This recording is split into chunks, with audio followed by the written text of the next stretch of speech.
8 de la mañana con 6 minutos. ¿Qué tal, amigos? ¿Cómo están? Muy buenos días. Les brindamos una cordial bienvenida hoy, domingo 12 de septiembre, a Ampliación de Noticias, un espacio para conversar con los protagonistas de la información. Mi nombre es Carlos González, estoy en Trujillo, región La Libertad, y gratamente acompañado de Joana Castro en Lima. Buen domingo, Joana. Carlos, ¿qué tal? Muy buen domingo. Buenos días para ti también, para todas las personas que se unen a RPP Noticias, La Voz del Perú, a Ampliación. Y hoy, en realidad, vamos a hablar de varios temas. Uno de ellos, por supuesto, es la muerte, las reacciones, los recuerdos sumamente dolorosos que ha generado la muerte del cabecilla de Sendero Luminoso, Abimael Guzmán. Indudablemente, Joana, la muerte del cabecilla de Sendero Luminoso, el terrorista Abimael Guzmán, nos ha traído pues tristes recuerdos, ¿no? De una época de terror que vivimos los peruanos, sometidos a su injustificable odio sangriento y sanguinario que dejó más de 30.000 muertos en nuestro país, ¿no? Una etapa que condenamos, que debemos condenar y vamos a condenar siempre, y que no podemos permitir, Joana, que vuelva a ocurrir en nuestro país. Sí, vamos a recordar algunas de las reacciones que se han colocado, por ejemplo, a través de cuentas de Twitter. La primera de ellas del presidente Pedro Castillo. Él puso que había fallecido, por supuesto, el cabecilla terrorista Abimael Guzmán, responsable de la pérdida de incontables vidas de nuestros compatriotas. Nuestro compromiso de condena al terrorismo es firme e indeclinable. Solo en democracia construiremos un Perú de justicia y desarrollo para nuestro pueblo. Fue el mensaje del presidente Pedro Castillo a través de su cuenta oficial de Twitter. No fue la única, además, Carlos, también han venido de diversas partes. María del Carmen Alba, la presidenta del Congreso de la República, también puso lo siguiente: murió el terrorista Abimael Guzmán. Los testimonios de los huérfanos, de las viudas que también perdieron hijos y todos quienes vieron morir a alguien que aman en Sendero Luminoso nos desgarran el alma. Pienso en aquellos, en las víctimas del terrorismo, en quienes aún les debemos tanto. Y debemos pues estar totalmente en contra de cualquier forma de violencia en nuestro país. Y para eso necesitamos consolidar, Joana, la democracia, ¿no? Y la mejor manera de consolidar un país democrático y pacífico es también atendiendo temas claves para el desarrollo, como por ejemplo la salud y la educación. Precisamente sobre este tema vamos a tratar ahora. El Ministerio de Educación ha anunciado que este miércoles 15 de septiembre, 16 colegios van a iniciar clases semipresenciales en Lima Metropolitana en el marco de un esquema piloto y gradual tras varios meses de clases remotas debido a la pandemia del nuevo coronavirus, y que exige pues el cumplimiento de estrictas normas de seguridad sanitaria. Sobre este tema vamos a conversar con el ex ministro de Educación y docente de la Universidad Nacional Mayor de San Marcos, también doctor en Sociología, Nicolás Lynch. Doctor Lynch, muy buenos días, bienvenido a RPP. Buenos días, gracias por la entrevista. Doctor Lynch, ¿cree usted que existen las condiciones necesarias y suficientes para el regreso a las clases semipresenciales? ¿Cuál es su punto de vista? Mire, yo creo que este es un tema estrictamente de evaluación sanitaria por parte del Ministerio de Salud. Es al Ministerio de Salud, en coordinación, por supuesto, con el sector de educación, pero al que toca dar la última palabra. Yo creo que hay que tener mucho cuidado. Acabo de leer hoy en la mañana en el diario El País una investigación de un epidemiólogo sobre el contagio en un aula, en un colegio en el norte de California, donde señalaba que una maestra no vacunada contagió a 12 alumnos, a 4 padres de familia e incluso a 2 colegas más, justamente porque no estaba vacunada, por más que en ese colegio se tomaban todas las precauciones del caso. Entonces creo que hay algunos requisitos, ¿no? Como por ejemplo que el personal, tanto docente como administrativo, esté vacunado. Eso me parece fundamental. Yo creo que, digamos, el inicio que se está dando semipresencial, ciertamente, de alguna manera es un ensayo para poder ir a una apertura más general en el mes de marzo, ¿no? Pero creo que a lo que debemos apuntar es a una apertura general, tanto a nivel de la educación básica como la educación universitaria, superior en general y universitaria en especial el mes de marzo, ¿no? Exministro, para usted esto significaría que debería ser un requisito obligatorio que los docentes y el personal administrativo de centros educativos estén vacunados. Así es, por supuesto que sí. Esto me parece que es central, ¿no? Me parece que ya tenemos, había una investigación en España también, unos días antes, sobre el mismo tema, hechas en aulas de determinados colegios, y se veía el mismo fenómeno de cuando las personas no estaban vacunadas, sobre todo por la presencia de las variantes más agresivas como esta Delta de la que se habla, que parece que es general ya en todo el planeta. La vacunación es más, mejor dicho, la diseminación del virus es más violenta, ¿no? Ahora, doctor Lynch, ¿usted considera que el Estado, en todo caso, está en la capacidad de asegurar condiciones seguras para que los escolares puedan retornar a las clases semipresenciales? Caso contrario, ¿está en la capacidad de desarrollar estrategias para que esto para que los padres de familia, sobre todo, puedan sentirse seguros y los escolares puedan estar en condiciones seguras para atender las clases semipresenciales? Mire, la obligatoriedad de la vacuna creo que es posible porque el avance que hay de la vacunación, vacunando a las personas de 27 años a más, en estas condiciones me parece que hay ya posibilidades de exigir que todo el personal docente y administrativo esté vacunado, ¿no?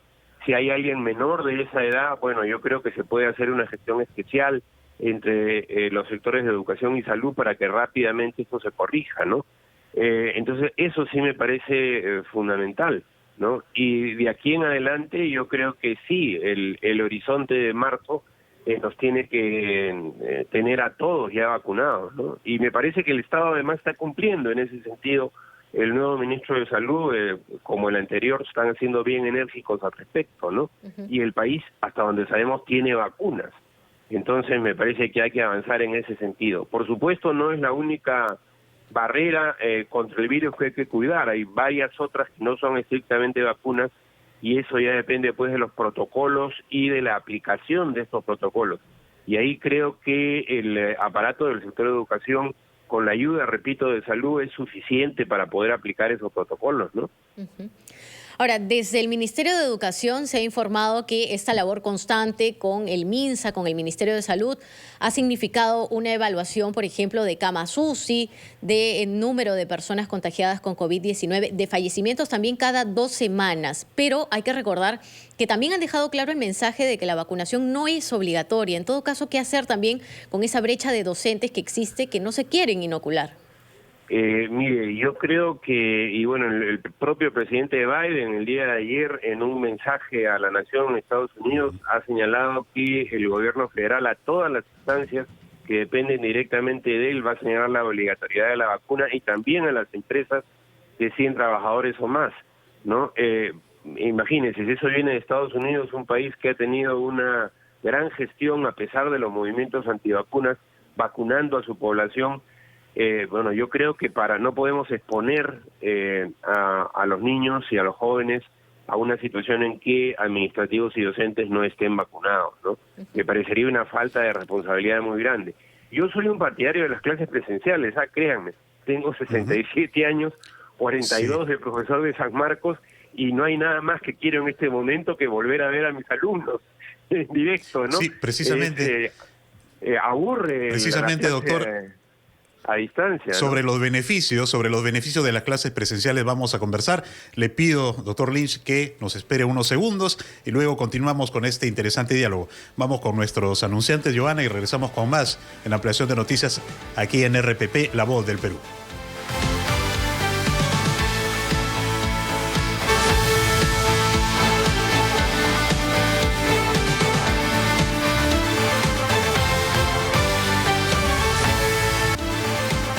Que nos alienta a continuar con nuestro propósito, promover el progreso de los peruanos. RPP, La Voz del Perú.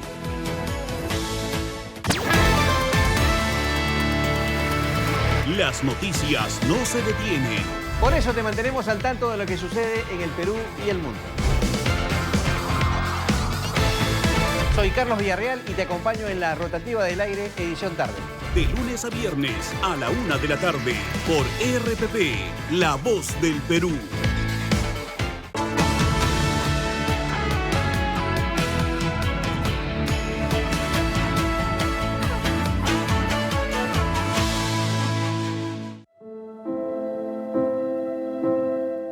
en los momentos más difíciles. Tengo personas vulnerables, niños, madres. Ahorita no cocino, joven, porque no hay agua. RPP y tú nos unimos para ayudar porque el Perú da la mano. Únete a esta cruzada junto a Cáritas del Perú para llevar agua a nuestros hermanos de San Juan del Lurigancho. Tú, persona natural o empresa, acércate con tu donativo, agua envasada, tacho para agua con tapa y purificadores, al local de Cáritas en la parroquia San Marcos, avenida 13 de enero 1617, en San Juan del Lurigancho, al costado de Parque Huiracocha, de lunes a viernes de 10 de la mañana a 1 de la tarde y de 3 a 6 de la tarde. Y los sábados de 10 de la mañana a 1 de la tarde.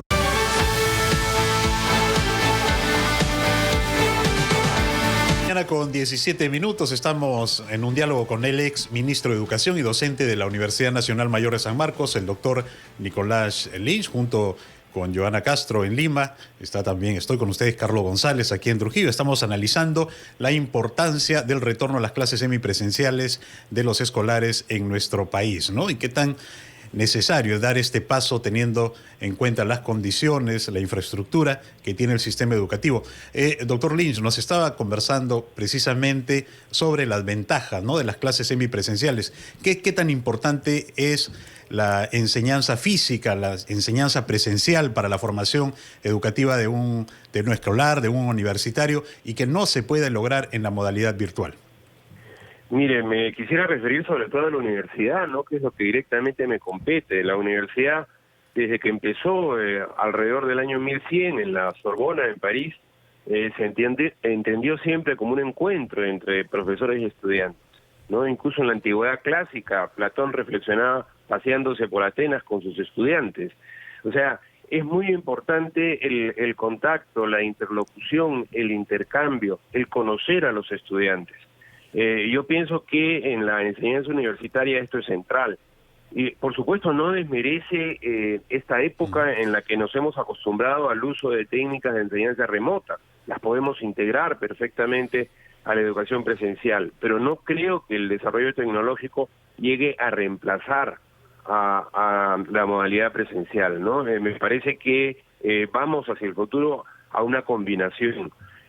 Por eso le digo, es importante pensar en cómo mejor regresar a las clases presenciales. Yo no estoy en desacuerdo que, por supuesto, esta modalidad semipresencial, algunas horas a la semana, empiece en los colegios y con el personal que tengan condiciones. Nos señala el camino para, repito, dentro de 6 meses, poder hacerlo de manera masiva, ¿no?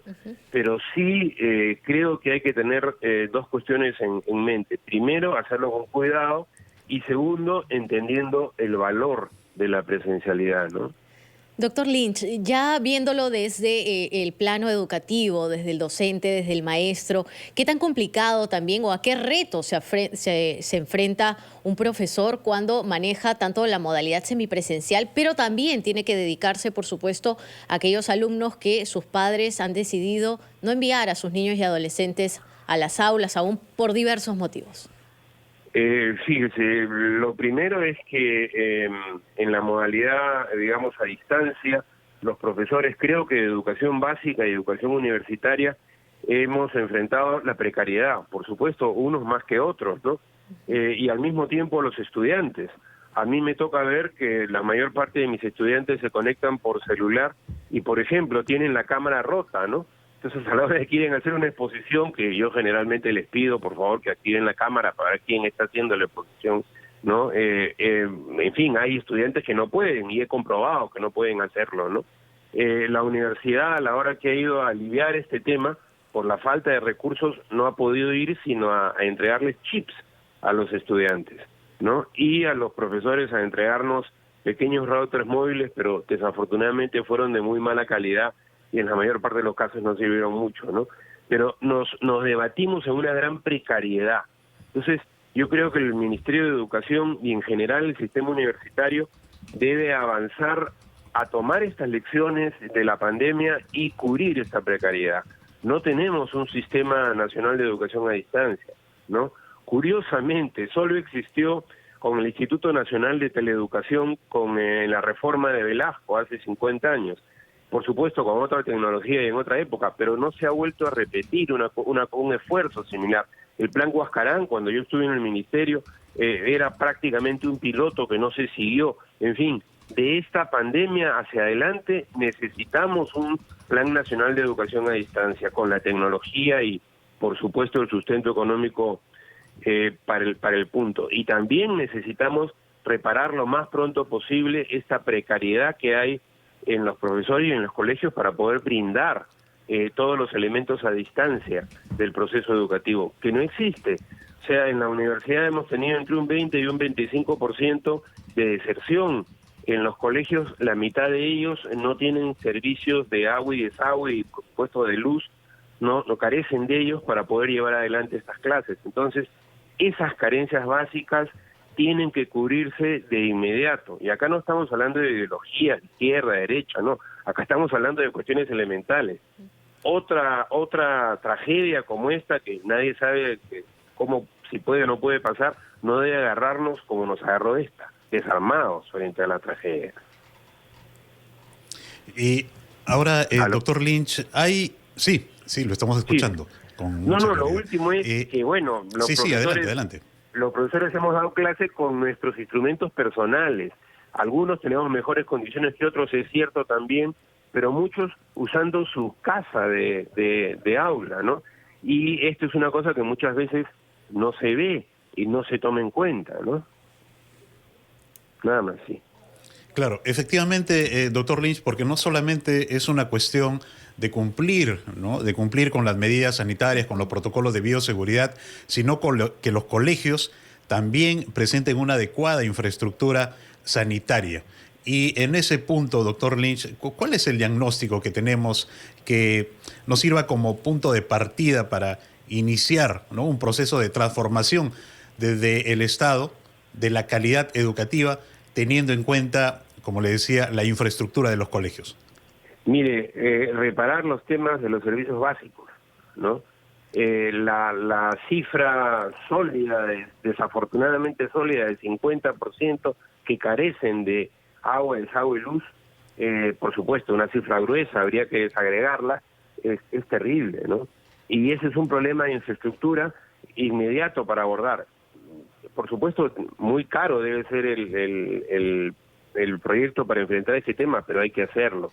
Porque si usted se enfrenta a un regreso sin agua y desagüe, sin luz, o sea, es bien complicado, ¿no? Entonces, esa es una cuestión central a resolver. Y yo sé que no es fácil, ni tampoco será automática, pero hay que enfrentarla de manera drástica desde hoy día. He escuchado al ministro de Educación que justamente está en ese empeño. Ojalá que marchen lo más rápido posible, ¿no? Uh-huh. Porque, imagínense, consecuencias sanitarias sin agua ni desagüe. ¿Cómo? Justamente, doctor Lynch, aquí en RPP, el ministro de Educación, Juan Cadillo, dijo que es también la comunidad educativa la que decide el retorno, cuántos días, cuántas horas. En ese sentido le pregunto, un papel muy importante tendríamos que ver el rol de la UGEL en este caso, o a qué se refieren con la comunidad educativa. Finalmente, ¿en manos de quién queda la decisión, por ejemplo, de cuántos días retornan los niños y adolescentes a las instituciones educativas? Mire, nosotros tenemos en la organización educativa peruana muchas idas y vueltas en torno al concepto de comunidad educativa, a quién es comunidad educativa y a darles las facilidades a, digamos, los diversos participantes en la misma de que puedan tomar decisiones. Están padres de familia, están maestros, está el director de colegio, que bueno, tiene crecientemente más responsabilidades y eso está bien, y está también la UGEL. Yo creo que voluntad de resolver las cosas, como hemos visto en muchos reportajes periodísticos, existen de parte de los padres de familia, de los docentes en el país. El problema son recursos, ¿no? El problema son recursos. O sea, yo no creo que falte voluntad de los padres de preocuparse por la educación de sus hijos, ni tampoco de los maestros de dar un buen servicio educativo. El problema, repito, es cómo hacemos para componer un baño, para, digamos, puede ser que en un caso la comunidad educativa pueda salvar un problema, pero eso será accidental. La infraestructura de manera permanente tiene que ser reparada por la autoridad, ¿no? Entonces, sí, yo creo que hay que instar a la comunidad que participe. Y como le repito, se han dado en diversos momentos, en los últimos 20 años, diversos tipos de directivas para fortalecer la comunidad educativa, y se ha ido para atrás también, para adelante y para atrás. Yo creo que hay necesidad de fortalecer la capacidad de decisión de la comunidad educativa de una vez y por todas, y darle los recursos, porque la mayor parte de padres de familia, la mayor parte de comunidades educativas son muy pobres además en el país, ¿no? Entonces es central que tengan esos recursos. Hay muchos padres de familia, doctor Lynch, que no están de acuerdo, por ejemplo, con enviar a sus hijos. ¿Cómo trabajar con ellos o qué es lo que debería hacer el Minedu, ¿no?, para que este retorno a la semipresencialidad no presente este tipo de obstáculos? Mire, por supuesto, al Minedu le toca una responsabilidad muy grande en explicar, no solo de manera general, sino en cada región del país, y me atrevería a decir en cada distrito, en cada provincia, ver las condiciones en las cuales se está regresando, ¿no? Por lo demás, hay que entender que es un periodo de transición el que se abre, ¿no? No se está yendo a un retorno general, sino es un retorno parcial en lugares donde hay condiciones y pocas horas a la semana. Usar este periodo de transición para desarrollar ese proceso, que también es un proceso educativo, de conciencia sobre el problema y de cómo podemos todos avanzar hacia el mes de marzo, ¿no? Porque creo que es una cosa conjunta, es la sociedad la que tiene que abrir los colegios, ¿no? Muchas veces se cree que el tema es el aula, la escuela o la comunidad educativa, no. El tema en estos casos es la sociedad educadora, ¿no? Hay que ir un poco más allá. Las organizaciones, tanto del Estado como de la sociedad civil, en cada lugar, que tienen que involucrarse en este proceso, que es un proceso, digamos, fundamental en cada lugar, ¿no? Doctor Lynch, hace un poco más de una hora conversábamos con el general en retiro de la Policía Nacional, Héctor John Caro, hablando un poco sobre la muerte del senderista cabecilla de Sendero Luminoso Abimael Guzmán. Y él decía que lo que se debe hacer en estos momentos es luchar contra el terrorismo desde las aulas, desde los centros educativos en general. ¿Cómo se podría iniciar esto en todo caso? Mire, yo creo que para empezar, este fallecimiento nos hace ver que debemos mantener en alto justamente nuestro resguardo frente a esas prácticas terroristas, ¿no?, de violencia terribles que pusieron a nuestro país al borde de la destrucción, y condenar una vez más el terrorismo en todas sus manifestaciones y de todos sus colores, ¿no? Creo que el terrorismo es el antinomia, el contrario de la democracia, ¿no? Eso número uno. Y número dos, el país tiene un documento muy importante hace más de 15 años. El año 2003 se presentaron las conclusiones, el informe de la Comisión de la Verdad y Reconciliación, que tenía recomendaciones, ¿no? Que tenía recomendaciones en varios aspectos que desafortunadamente el Estado ha negligido, ¿no? Y no solo el Estado, la sociedad civil también, ¿no? Con la captura de Abimael Guzmán se produjo la derrota militar de Sendero Luminoso, ¿no? Pero han quedado como temas pendientes las derrotas políticas e ideológicas, ¿no? Entonces sí, a la educación le compete un rol importante, tanto a nivel básico como universitario, señalando lo que pasó en esos años, ¿no? Para que no vayan pues las nuevas generaciones incautamente a creer que dio algún mensaje. Muy bien. Muy bien, agradecemos al ex ministro de Educación y docente de la Universidad Mayor de San Marcos, Nicolás Lynch, por su participación en la ampliación de noticias. Gracias, doctor Lynch. Muy buenos días. Continuamos, Joana, con la actualización de nuestros titulares. Escuchamos a nuestros anunciantes y luego regresamos para seguir conversando con los protagonistas de la información aquí en RPP, La Voz del Perú.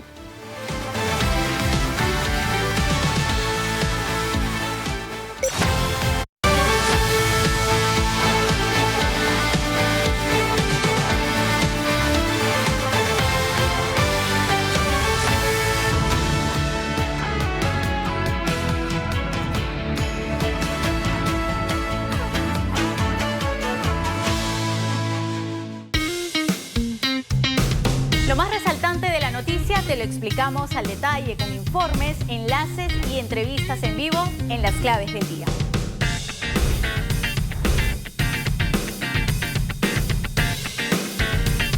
Las Claves del Día con Joana Castro, de lunes a viernes a las 8 de la noche por RPP, La Voz del Perú. Tu salud es una prioridad para RPP. Por eso, acompañamos tus tardes con información basada en ciencia y evidencia que es vital para ti. Sintoniza Espacio Vital, de lunes a viernes a las 3 de la tarde por RPP, La Voz del Perú. En los momentos más difíciles. Tengo personas vulnerables, niños, madres. Ahorita no cocino, joven, porque no hay agua. RPP y tú nos unimos para ayudar porque el Perú da la mano. Únete a esta cruzada junto a Cáritas del Perú para llevar agua a nuestros hermanos de San Juan del Lurigancho. Tú, persona natural o empresa, acércate con tu donativo, agua envasada, tacho para agua con tapa y purificadores, al local de Cáritas en la parroquia San Marcos, avenida 13 de enero 1617, en San Juan del Lurigancho, al costado de Parque Huiracocha, de lunes a viernes de 10 de la mañana a 1 de la tarde y de 3 a 6 de la tarde. Y los sábados de 10 de la mañana a 1 de la tarde. Perú da la mano. Una campaña de RPP y Cáritas del Perú. Tu salud es una prioridad para RPP. Por eso, acompañamos tus tardes con información basada en ciencia y evidencia que es vital para ti. Sintoniza Espacio Vital, de lunes a viernes a las 3 de la tarde por RPP, La Voz del Perú. 17 años antes, las portadas de revistas, los anuncios memorables y leyendas infinitas, los conciertos, donde el puño se agita y la garganta grita. Las voces que pasaron, pero seguirán sonando 17 años adelante, conectados. No nos para nadie, y aunque todo cambie, nuestra pasión por la buena música es eterna. Escucha Radio Oxígeno, 17 años respirando buena música. La economía es el motor del país.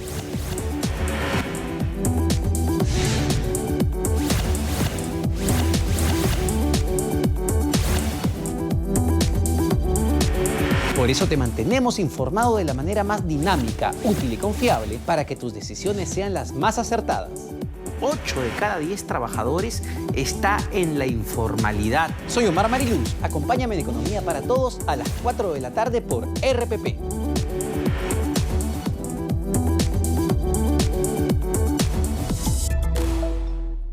Central de Informaciones con Valeria Fuertes. Información actualizada, entrevistas, enlaces en directo y mucho más. Está aquí en Central de Informaciones. Central de Informaciones con Valeria Fuertes, de lunes a viernes a las 5 de la tarde. RPP, La Voz del Perú.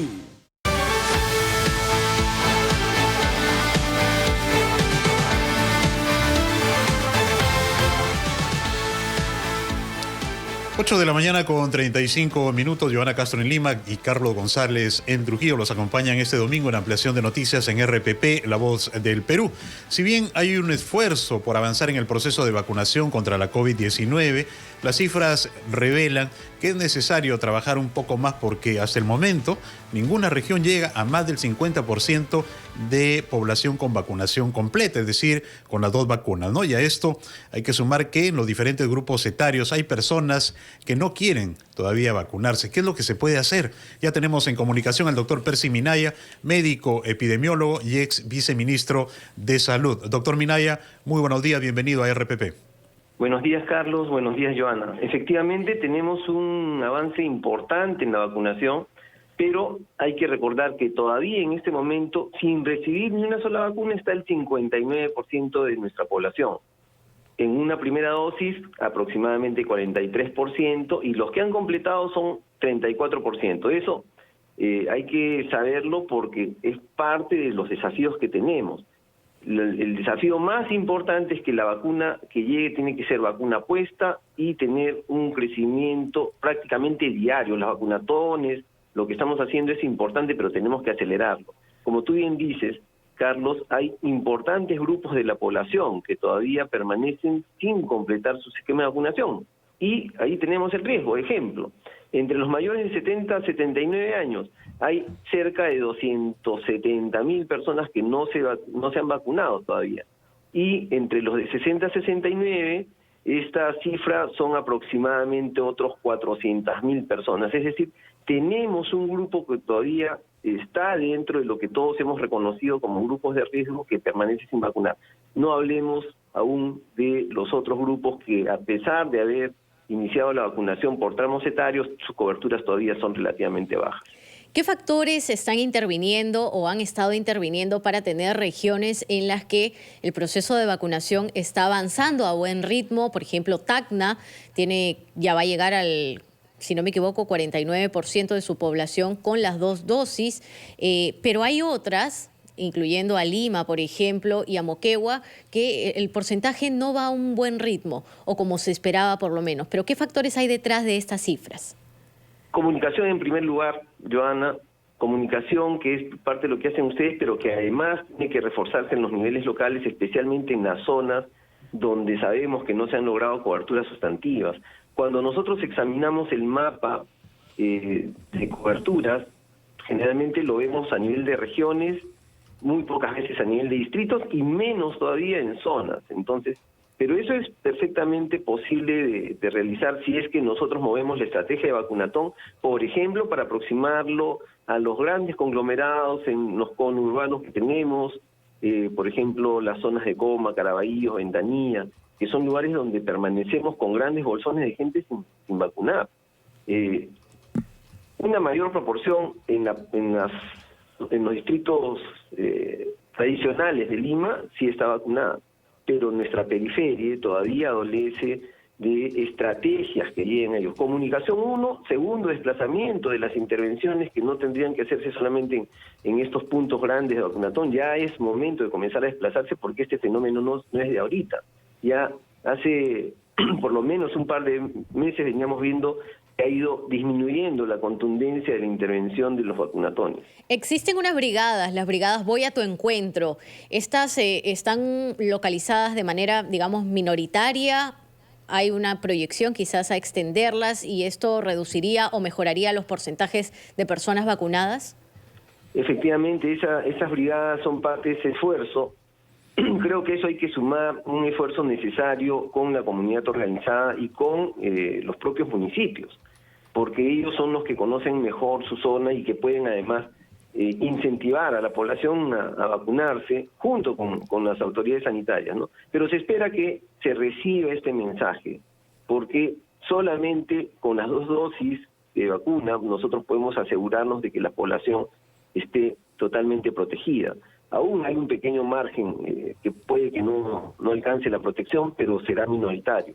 Esto es bien importante porque los grupos que se encuentran rezagados son justamente los que tienen mayor riesgo y los deberíamos haber completado hace meses.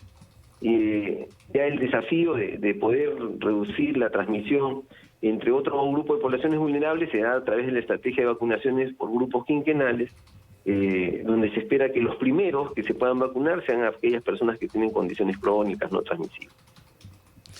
Doctor Minaya, nos comentaba usted que se necesita implementar una nueva estrategia o fortalecer las estrategias que ya tenemos, principalmente en los procesos de comunicación.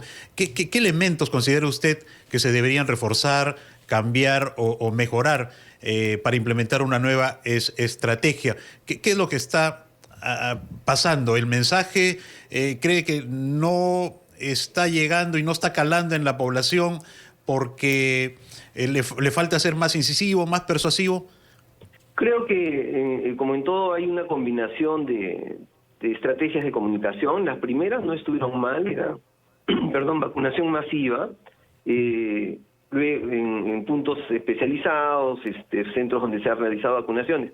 Pero hay un momento en que eso se hace insuficiente porque eso fue el primer conocimiento, era el vacúnate. Entonces la gente concurrió a vacunarse. Mucha gente no entendió en ese momento probablemente que había que tener una segunda vacuna para tener completa la protección.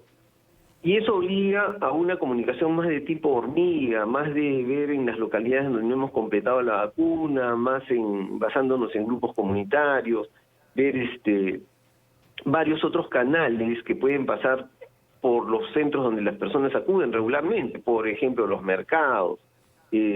Otros de los puntos son los lugares donde, los paraderos, lugares donde la gente se desplaza. Ahí hay que hacer una comunicación de hormiga, como le llamo, porque es minúscula, pero contundente, masiva, amplia, de manera que todo el mundo pueda estar informado de dónde es donde te vacunas. Ahora, hay que aproximar los puntos de vacunación también, porque es momento de desplazarlos hacia los establecimientos de salud, probablemente, que tienen que comenzar a vacunar con intensidad, no solamente brigadas en este caso, ¿no?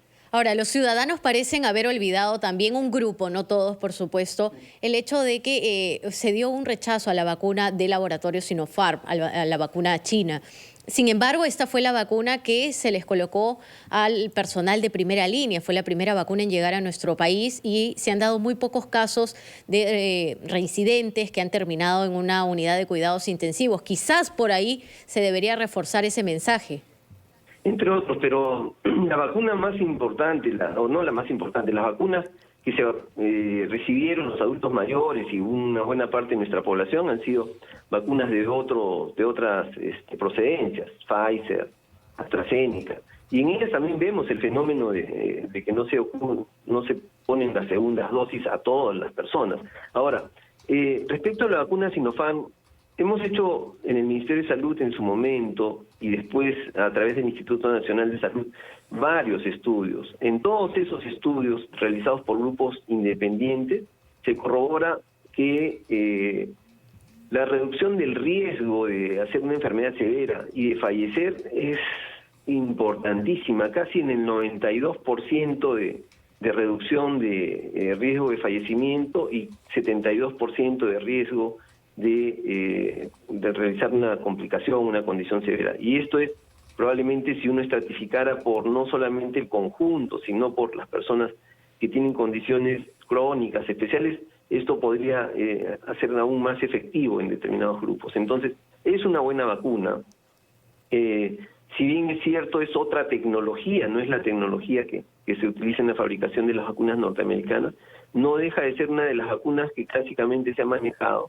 Y con esa vacuna justamente con la que debe continuar trabajándose para penetrar en aquellos bolsones de personas que permanecen sin vacunar, utilizando estrategias ya casa por casa, de establecer en centros de salud, porque es una vacuna que se puede manejar ampliamente. Tiene ventajas muy importantes respecto de las otras que sí requieren gran concentración. Perfecto. Doctor Minaya, una última consulta, algo muy breve. ¿Qué factores son los que se toman en cuenta para enviar los lotes de vacunas a las regiones? Porque hay algunos gobernadores que justifican que no se avance en el proceso de vacunación porque no le llegan lotes de vacuna. La distribución es una distribución que se hace de forma equitativa conforme se ha ido llegando a cada lote que llegaba se iba destinando la vacuna. Y se establecía al inicio proporcionalmente al grupo de población que se tenía. De manera que lo primero que teníamos era que cubrir el grupo de, por ejemplo, población adulta mayor de 60 años. Y conocemos la distribución de la población proyectada por el INEI. De acuerdo a eso se enviaban las vacunas. Eso puede ser que haya cambiado en algunos momentos por la lógica de aceleración que algunos han tenido. Hay que reconocer que hay regiones que han sido más eficientes que otras vacunando. No solamente es en que han recibido más vacunas, sino que vacunaron más rápido. Claro, por organización, por comunicación, por cantidad de dosis. Muchas gracias, Percy Minaya, médico epidemiólogo y ex viceministro de Salud, por estar con nosotros en Ampliación de Noticias. Importante ahora también, Carlos, conocer cómo va la vacunación en las zonas más alejadas, no solo rurales, sino, por ejemplo, en las comunidades amazónicas. Y justamente en Pucallpa está realizando una supervisión de la vacunación a las comunidades amazónicas. Bernardo Hostos, viceministro de Prestaciones y Aseguramiento en Salud. Buenos días, bienvenido. Buenos días, desde Pucallpa, un saludo cordial. a sus televidentes. Efectivamente, hemos venido para supervisar la nueva estrategia que estamos incorporando al proceso de vacunación orientada a la recuperación de primeras y segundas dosis de ciudadanos que por diferentes... Sí, lo interrumpo un segundo. ¿A qué comunidades están llegando y, en todo caso, cuál es el número de dosis de vacunas que también se están llevando a estos sitios? Sí, perfecto. Bueno, acá hay tres estrategias que estamos poniendo en valor. El vacunatón regular, que es para las grandes urbes, una estrategia para recuperación de primeras y segundas dosis, que es vamos a tu encuentro, vacúnate ya, que es el desplazamiento de brigadas a lugares donde se concentra la ciudadanía, como mercados, parques, centros comerciales, estadios y otros, que tiene ese objeto de poder acercar los servicios, reducir los problemas de acceso por lejanía o por aspectos laborales que impidieron que algunos de los ciudadanos que les correspondía semanas o un mes atrás su dosis no pudieron colocársela, ¿no? Y la tercera está vinculada con el ámbito rural. Para el ámbito rural, la intervención de los comités comunitarios de salud son fundamentales en los temas de ayudar en la mejor organización, identificación de la población que no ha sido vacunada, de modo que esto permita que las brigadas pudiesen tener un manejo eficiente, una programación eficiente y cumplir con las metas. En Pucallpa, la población a ser vacunada en esta campaña del día de hoy en 9 puntos con 30 brigadas es de 3.000 dosis que nos permiten recuperar entre primeras y segundas y continuar con el avance de la cobertura en la región Ucayali. Doctor Hostos, ¿y cuál es específicamente el avance de la vacunación en Pucallpa? Por favor, si nos tiene una cifra. Sí. Tenemos 102.000 ciudadanos que han sido vacunados, ya protegidos con 2 dosis, 150.000 con primeras dosis. La población objetivo, mayores de 12, son un poquito más de 500.000. En consecuencia, hemos avanzado un 21%.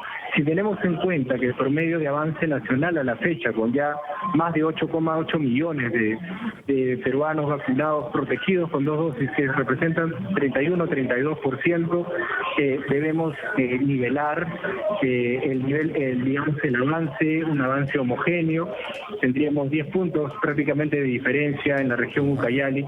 Por eso es que nuestra presencia, el interés de coadyuvar en el trabajo de la región para poder avanzar mucho más rápido en la cobertura. Este 21%, y con esto finalizamos, estamos hablando de todo Pucallpa, pero hay una cifra ya quizás de proyección para hacer la inmunización, colocar las dosis contra la COVID-19 en comunidades amazónicas, que son justamente las que nos interesa conocer.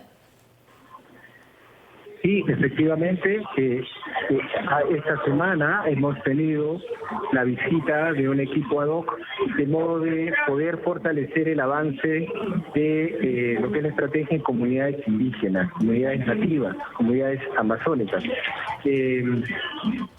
Que supone, en este caso en particular, financiamiento con el transporte debido. La dificultad en el acceso geográfico es la principal, aspecto que tenemos que levantar para poder llegar a la mayoría de comunidades nativas en la región, ¿no? En ese proceso estamos y confiamos que en este mes se van a hacer, es más, tenemos mayor disponibilidad, garantía de disponibilidad de vacunas, poder contribuir con la región para cumplir su meta.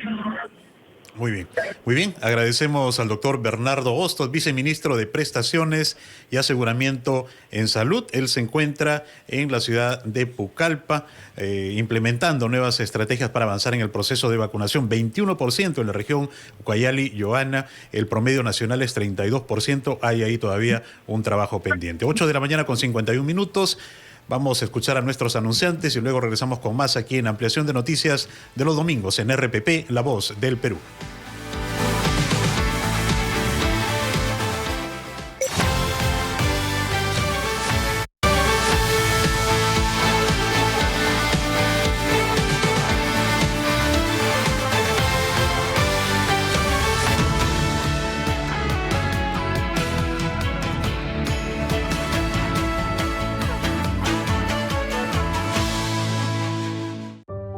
Ella es Rosa Ábalos Warren, una ingeniera peruana que trabaja en la NASA.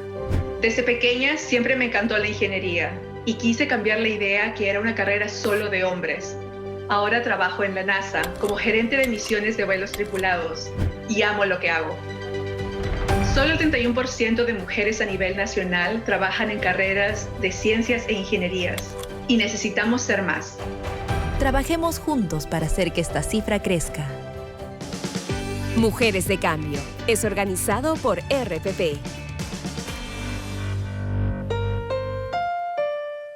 La rotativa del aire, edición mañana.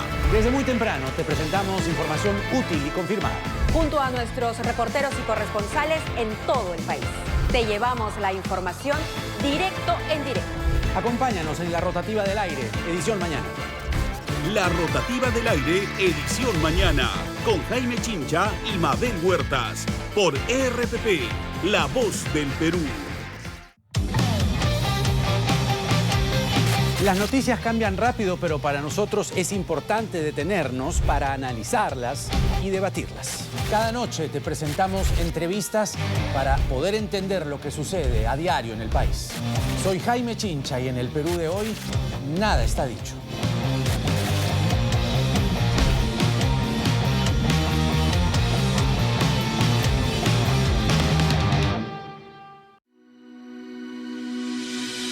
Tu salud es una prioridad para RPP. Por eso, acompañamos tus tardes con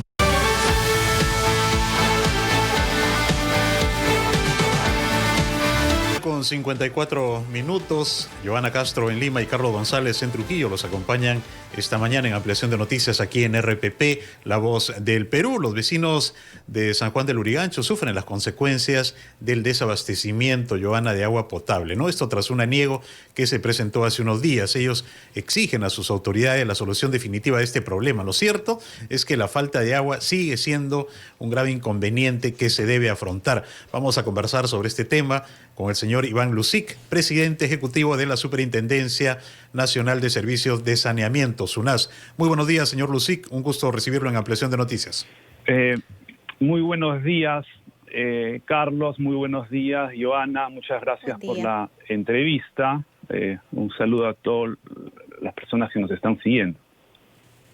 Señor Lusic, ¿tienen ustedes un diagnóstico desde la SUNAS sobre la gravedad de este problema que pone pues en un escenario de bastante vulnerabilidad a los ciudadanos, a las personas? Bueno, sí, efectivamente. En primer lugar, quiero lamentar mucho que se haya alargado el restablecimiento del servicio de agua potable y expresamos desde la SUNAS nuestra solidaridad con todos los usuarios y usuarias del distrito de San Juan del Lurigancho, sobre todo con la población que vive en las partes más altas del distrito, ¿no? Que tiene que gastar mucho tiempo, mucho dinero para acarrear agua y para utilizar los mototaxis para que ésta pueda finalmente llegar al hogar. La SUNAS, como organismo regulador, ha iniciado justamente un proceso de fiscalización a CEDAPAL, no solamente para identificar cuáles fueron las causas de este aniego, sino sobre todo para tener fecha cierta del restablecimiento del servicio, ¿no? Nuestra preocupación fundamental es que los usuarios y usuarias tengan el agua en las mejores condiciones, ¿no? Lamentablemente, hemos ya por el comunicado de CEDAPAL del día viernes, ¿no? Tomado conocimiento que el día miércoles 15 se restablecería el servicio, correcto. No obstante, y quiero aprovechar el espacio en RPP para tomar las previsiones del caso, ¿no? Porque el día jueves hemos observado material de canto rodante en uno de los buzones, ¿no? Lo que nos haría pensar, ¿no?, que estamos ante un nuevo colapso del sistema. El sistema, como ustedes saben, este colector que fue construido por Odebrecht y que el 2019 sufrió un colapso.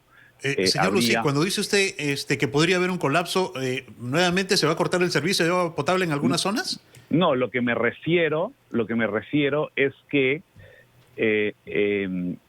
lo que habría sucedido es otro colapso, o sea, un colapso en términos de represamiento del colector similar al que hubo en el año 2019. Y por esto se estaría, disculpe que lo interrumpe, por esto se estaría retrasando, digamos, el hecho de restablecer el servicio de agua potable en San Juan del Lurigancho, que se había dicho que hoy domingo ya los ciudadanos iban a contar con agua.